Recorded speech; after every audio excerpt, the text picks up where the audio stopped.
Pierre, and I'm a labor market consultant. Here to present a research project on the effect of migration on healthcare work, on the healthcare sector in the Caribbean. Okay, so this research I did was sponsored by the World Health Organization and the Pan American Health Organization. And I'll try to be as brief as possible because of the situation with the time.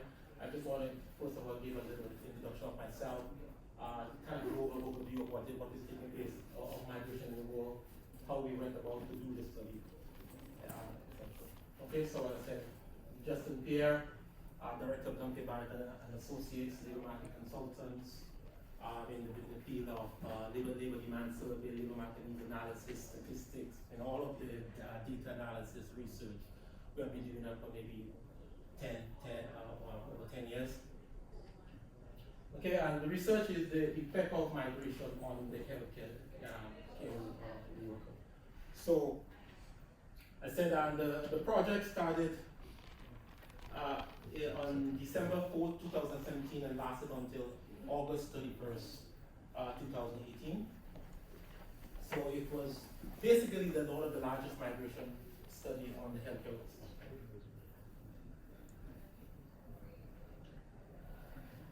Continue? Yeah, on the healthcare sector in the region. And to just to start, as I said, according to Professor, it is really impossible to understand working in the Caribbean region without first understanding migration, culture, and season. So migration, it plays a very, very important role in our work, in our development, in our seasons. For example, in Trinidad, if it's carnival time, don't ask someone to work. If it's rainy season, so work and sea and culture is very, very important.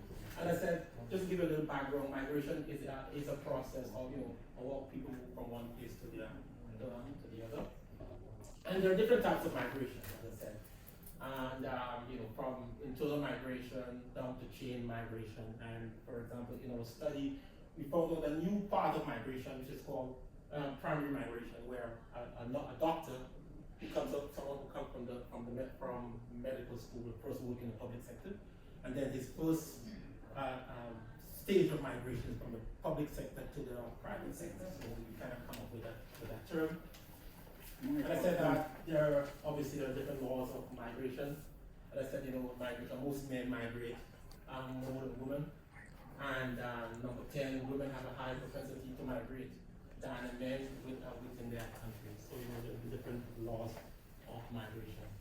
Just as I briefly talk about global migration, I said in the world there were 7.5 billion people, and with it, Asia has the majority of persons. 59% of the world's population live in Asia.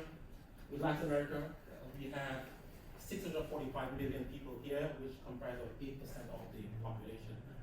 So we basically focus on our region, which is this red line in Latin America and the Caribbean region here.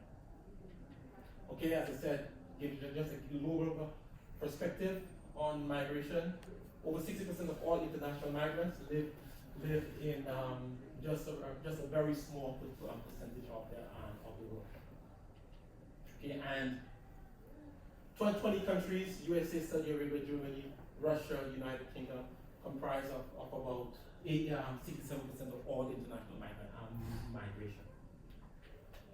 Okay, so refugees. Okay, in the Caribbean now. So where migrants live in the Caribbean. So the majority of migrants live in the BOCT countries or in the British Overseas Territories, like Turks and Caicos, Cayman Islands. The majority of migrants as a percentage of the population live there. Okay, and again, just look at migration. So the global population 7.5, globally 3.14% of the migration rate in the world. Where in the Caribbean, our migration rate is about 17.5 coming from Africa. So we as a population, we migrate, especially educated persons. These are certificated persons migrate more. So we have a very, very high percentage rate. Okay, we have a lot of migration challenges in the region, and I think that's why part one of the WHO's commissioned this study. He said that the region is losing more of its population faster than any other place on the planet. Okay, and what is also happening is that over 40% of the countries within the region they are already below the replacement fertility rate. Okay, so and the replacement fertility rate is 2.11. They said if you want the country, your present population to exist for the next 25 years, the migration rate must be greater than 2.11. And we see that that is already happening in the Caribbean. So as I said, on average, the fertility rate in the Caribbean in 1960 was 5.6, and in 2017 is by 2.03.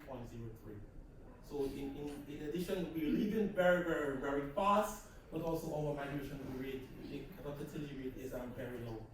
So there are some challenges, and I think I plot for Jamaica. In 1960 was 5.4, 2016 2.09. So every country, its migration plus the low fertility rate is affecting every country in the Caribbean. Okay, so just want to now tell you something about the project. I said it was the general belief that migration of healthcare workers, there are challenges within the country. It was the belief that there are some of the push factors account to some of the migration rate, such as socio-economic, low